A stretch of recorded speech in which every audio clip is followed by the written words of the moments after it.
या सगळ्यामध्ये एका गोष्टीची प्रचंड चर्चा होती की सरकारकडे ही योजना किंवा या महिलांना पैसे देण्यासाठी पैसेच नाहीयेत, त्यांच्याकडे अर्थ खात्याकडे पैसेच नाहीयेत असं म्हटलं जात होतं, किंवा त्यांच्यावरती हा एक अतिरिक्त भार जो आहे तो पडतोय. आता हा भार सांभाळायचा कसा, हा सुद्धा प्रश्न तिथे निर्माण झालेला होता. तर एकंदरीत आपण जर बघितलं तर 410.30 कोटी निधी जो आहे तो वळवण्यात आलेला होता.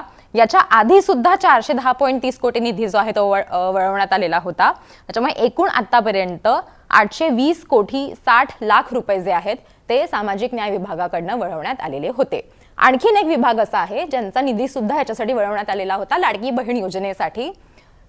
तो काय आहे तो बघूयात. तर आदिवासी विभागाचा 335 कोटी 70 लाख रुपयांचा निधी जो आहे तो 3 वेळा, एकदा नाही तर 3 वेळेला वळवण्यात आलेला आहे.